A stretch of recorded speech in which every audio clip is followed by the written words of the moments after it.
Hello and welcome to Small Business 21st Century and today's segment of Build Your Difference. I'm your host, Pierre Walters.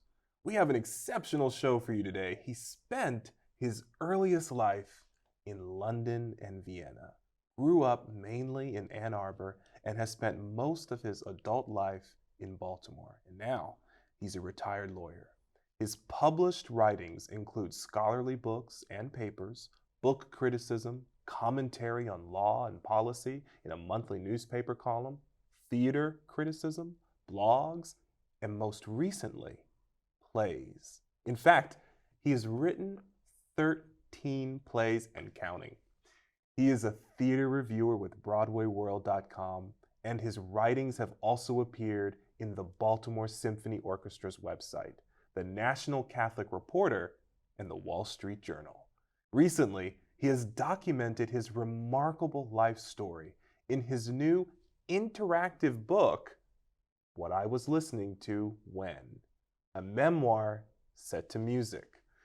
Please welcome the one and only Jack L.B. Gaughan. So Jack, welcome to the show. I'm so pleased to be here. Jack, you are really an incredible writer, an incredible, I would say, visionary. 13 plays, and just this year, I had the privilege and honor to be in one of them. You did a remarkable job. Thank you.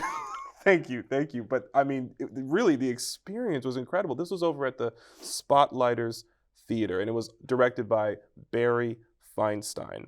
And I just, as we sort of kick this off, I just want to know, what was that experience like for you to be a part of the process of having your play produced at that theater? Well, as you know, I was present at all but one of the rehearsals, and it was an incredible, a rush of creative excitement watching the thing take shape. Rehearsal after rehearsal, new business, new insights, talking things over with the cast. It was something I wouldn't trade for anything. Yeah, it was truly, I mean, I can tell you from my vantage point as an actor, it was just such a unique experience to be able to be in that environment with the playwright, you know, and to be able to see how your mind works, you know, and how you structure the story and the play and the reasoning. It's just really, we don't get that experience very often, you know, and I think that's just incredible. And then I was thrilled to learn that you've written this incredible book, this memoir. And before we get into that, I want to read this quote. This is your quote. "You are always going to love the music you loved whenever anything important happened to you, good or bad. The music evokes the moments, and the moments evoke the music." Jack L.B. Gaughan. Tell me about this quote, and how has that inspired your book? Well, I guess the easiest way to approach it is to talk about how the book took shape, which was, I started with a playlist. I didn't have the idea of a book or even writing about it at first. But then I thought to myself as I looked at it, you know, this is really kind of the story of my life, at least of a lot of moments of it. So I had a blog, which I've kind of discontinued now, but I was just posting little segments in that blog about a combination of moments that were important in my life in one way or another. And the music I was listening to, usually at the time, that conjures it up for me. The music can conjure it up, or recalling the moments can conjure up the music. It works both ways. Interesting. What made you decide to make your memoir interactive in that way? Well, you know, it could get pretty dull, I would think, reading a book that's largely about music without being able to access it conveniently. So what I did was create a Spotify playlist and a YouTube playlist that contain almost all the songs referenced in the book, or pieces of music referenced in the book. And I cross-reference them in the text of the book so that the reader can go right from one to the other. That way, more than any I could think of, you, the reader, get to travel this journey along with me. Mm-hmm. You call the music that you list in the book as it informs your life's pivotal moments. You call this theme songs. Right. And I just want to know, tell us about your process in terms of just how you gathered all of this together, how you decided, okay, this is going to be a theme song for this pivotal moment, et cetera, et cetera. What was the thought process that went into this? Because this is clearly a meticulous labor of love. Well, it was not thought of as, usually at least, in most of the chapters in this book, it was not thought of as trying to find any combination of event and song. Almost all of them, they were already there in my head, those connections. Mm-hmm. That's what I was writing about. So, choose, I don't know, the moment I graduated from high school, which is in the book, that graduation happened the same weekend that Sgt. Pepper's Lonely Hearts Club Band came out. So I was at a graduation pool party and they put that on the record player. And that was the first experience I had had of that album and everybody else. And we were all sort of slack-jawed about it, while also doing the stuff that, high schoolers freshly released from captivity, so to speak, were naturally doing too. Mm-hmm. It was, there was no effort of creation, or at least combination, shall we say, involved in that. The story and the event naturally coincided with the music involved. Yeah, your memoir covers not just the high moments, but also some of the darker moments, Indeed. Some of the more sadder moments of your life. And I got to tell you, my team, one of the things we said was we talk about our how we felt when we learned about your childhood, and how there was a pivotal moment there that really affected you at about the age of 4. And I want to get into that. So we're going to talk about that as soon as we come back. All right. So we're going to take a quick break, and when we return, more with Jack L.B. Gaughan on his latest book, his memoir, What I Was Listening to When. Stay with us. Here we are, 2013. We all depend on technology to communicate, to bank, and none of us know how to read and write code. The first program I wrote asked things like, what's your favorite color? Or how old are you? I wrote a program to play tic-tac-toe. I first learned how to make a green circle and a red square appear on the screen. You're just trying to make something, trying to transfer something from your mind to the computer or to a tablet. It's an experience. The whole limit in the system is just that there just aren't enough people who are trained and have these skills today. The programmers of tomorrow are the wizards of the future. You know, you're going to look like you have magic powers compared to everybody else. Great coders are today's rock stars. That's it.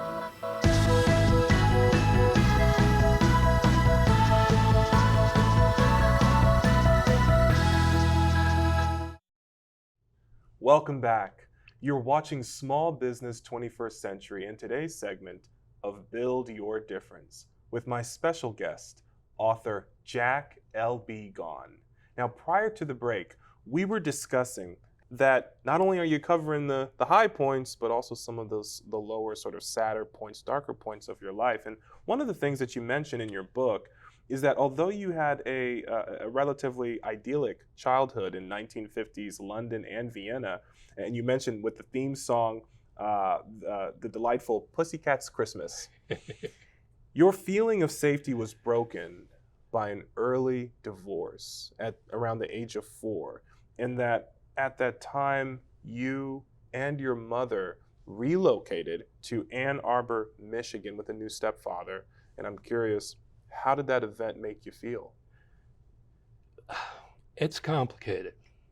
Let me start with a kind of disclaimer, which is I've never taken sides in my parents' divorce, and I was fortunate in many ways that I had 2 parents and 2 step-parents who all loved me and all treated me well. So that was never the issue. What perhaps was the issue was acclimating to a completely different set of circumstances. I was a child of the Cold War. My dad ran the Marshall Plan economic aid to Europe, first in London and then in Vienna. And unbeknownst to me, he and my mom had no plans to stay together past the time that they had me. So we were kind of all living on borrowed time. And when my dad was booted out of the State Department by the McCarthyites, really, it was a natural moment for the 2 of them to go their separate ways.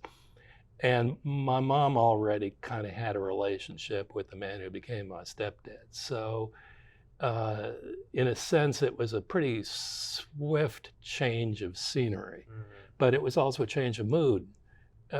Although I didn't know it at the time, I had had a pretty luxurious life as an embassy child. And it's all described in the book. What I found upon getting to the States was, first of all, a lot of travel. I hung my hat, so to speak, in Boston, in Denver, Colorado, in coastal California, in Montgomery, Alabama, all within the space of a year. Oh, my and Lord. Then out of the blue, with a new stepdad, we are all living as a not particularly well-paid professor's family in Ann Arbor. So, here I am, I'm about 5, I'm living in a strange country where I've never heard of baseball, I don't know who Davy Crockett is. So it was disorienting as much as anything.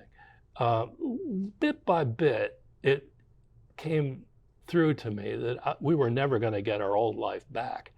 And perhaps the fact that it took a little while made it less difficult. But it was still a sort of psychic wound that I had to deal with over the years, and it plays out through the book. Interesting. You mention and you share with us that your parents and your step-parents were highly accomplished, scholarly people. Mm-hmm. You just mentioned your stepfather was a professor. Mm-hmm. They pass down what appears to be a love of arts, reading, especially music.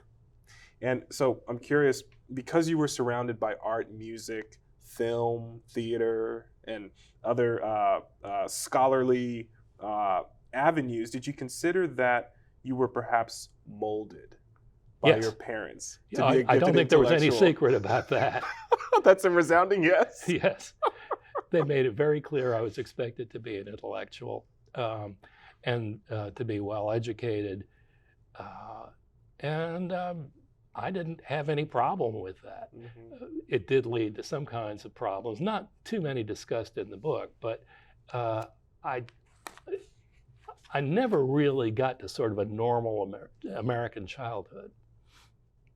What about your background inspired you to decide to also become a playwright? Well, I saw my first play for my 7th birthday.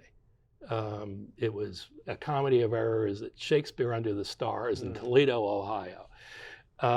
And I said, this is cool stuff. I got to do more. So there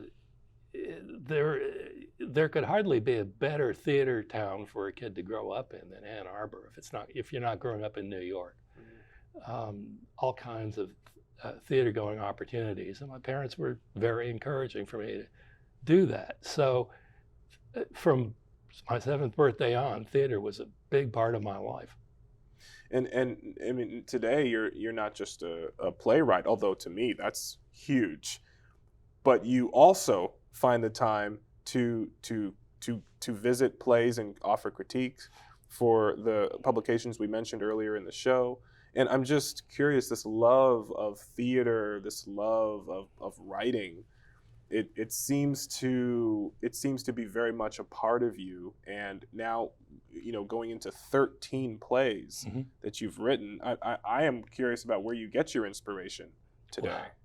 Well, first of all, the theater criticism was absolutely seminal. I spent years trying to get a fix on how plays work, because that's something that a critic has to address to some degree in almost every review that he or she writes. So I approached it from an analytical standpoint. I may have tried to write a play or two when I was in college, but not since then until I was only a few years before, maybe 2 years before my retirement from a legal practice. Wow. And at that point, I sort of said to myself, you could do this. So I gave it a shot. Wow. And successfully, might I add. Thank you. So, okay, we're going to learn so much more about Jack L.B. Gaughan's theater career as a playwright and as a critic, and also as an accomplished author. We're going to take a quick break, and when we return, we're going to have more with Jack. Stay with us after these important messages. He's the face of our future, tutoring and mentoring tomorrow's leaders. She's the face of hope, helping communities recover from devastating disasters. He's the face of independence, making sure that those who need assistance can remain in their own homes. These are the faces of experience, making a difference for generations. This is Senior Corps. Visit nationalservice.gov. This message brought to you by the Corporation for National and Community Service. And welcome back. You're watching Small Business 21st Century, and today's segment of Build Your Difference with my special guest, author Jack L.B. Gaughan. And prior to the break, we were discussing his latest book, What I Was Listening to When. And Jack, earlier this year, your play, What Was Done, was produced over at the Spotlighters Theater. I was a part of that play. It was an incredible production. It was very well reviewed. People love what you created. The story of that play follows a character, Deidre, wonderfully played by Jessica Rota, Yes. and her partner, Alex, and how they sort of deal with some discoveries about their families. Now, this took place in the 70s, and what I want to know is what was going on in your life during the 70s? Well, oddly enough, it was discussed in my book. In 1975, I got my PhD in English literature from Hopkins, and my career fell into pieces. It was a terrible, terrible time to come up with that particular degree. And one of the things that made it particularly tough was that I had a newborn child, and my wife, my then wife, lived in Baltimore with her family nearby. And I had a father-in-law who had been saying all along that things weren't going to work out for me that way, and he was really concerned. So, lo and behold, he turned out to be right. And what ultimately got me out of that particular spot in my life was paying heed, finally, to the kind of thing that maybe if I'd had more of a sense of it during graduate school, my results might have been a little different. His motto was, it isn't what you know, it's who you know. He said who rather than whom. So I finally sort of racked my brain. who do I know? And one name that came up was a woman who was an administrative law judge in federal bureaucracy. And through her, I got hooked up with a court reporting service here in Washington. And though the 2 years that I spent directly thereafter were as much of a detour from the kind of life that I've been planning for myself as it's possible to imagine, it was a good training in sort of toughening up and finding ways. And one of the things I realized was that I wasn't a very practical guy then, and I had a lot to learn about how the world works, which is something that my father, the economist, my birth father, had been saying to me all along is you've got to understand this stuff better. I took a course in economics, I took a course in business administration, ultimately went to law school, and I sort of retrofitted myself with the kind of understanding of the mechanics of the world that I should have had all along. And you mentioned my play, What Was Done. As you may have noticed in that play, there's an awful lot of that kind of knowledge on display, knowing about land surveying, knowing about the history of naval aviation, knowing about how the law works with respect to abandoned properties. All of that stuff had to be right. And I think it made the play more effective because it was. Yeah. I'm very interested in the next sort of chapter. You were, one of the things you talk about here is how eventually, as things would play out, you detail a very interesting moment. You had gotten your law degree, and you were now working at a law firm, making money, taking care of your growing family, and yet your marriage at the time was on the brink. You eventually divorced during this 8-year period, and you detail that here in the book. You brutally, honestly depict where you were mentally, and you refer to it as a late blooming Rumspringa. Yeah, talk about a word that I knew damn well everybody was going to have to look up. But it really captures the concept. In the world of the Amish, that's a time when young people are released from sort of the discipline over their behavior that is normally exercised by that community. They go out and they probably transgress a lot. And if they find their way back, then that, as I understand it, is what's meant to be. And the contrary, I suppose. I was not a particularly faithful husband, and I learned from that experience the destructive power of infidelity, although, as I said in the book, the thing was my marriage, I believe, was in need of demolition work.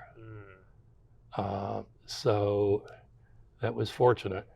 And then I had a lengthy period of reconstruction. I did therapy, all discussed in the book. I had a terrific therapist. And eventually, I pulled enough strands of my life together so I could really successfully move on. What are some of the lessons that you learned that you might even pass along to so many of us, our audience, who find themselves also divorced? Or contemplating it. Right. Get yourself a therapist would be my number one piece of advice. And then realize that whatever you're going to do, whichever party you are in the marriage, it's going to require courage. You are going to have to do things that hurt, things that make you afraid, and you got to do And that in the end, if you retain your integrity while you're doing it, you are apt to end up in a better place. That is my belief. That's a powerful message. Thank you. Sure. Thank you, Jack. Thank you for coming on the show today. We are just at time. This is an incredible read. It's an interactive memoir. I think so many people are going to get a kick out of that whole concept that you put together. Thank you for coming on to our show today. My pleasure. Okay. If you have any questions about today's segment, I want you to see the information scrolling at the bottom of your screen. You've been watching Small Business 21st Century in today's segment of Build Your Difference. Thanks for watching, and have a wonderful, wonderful week.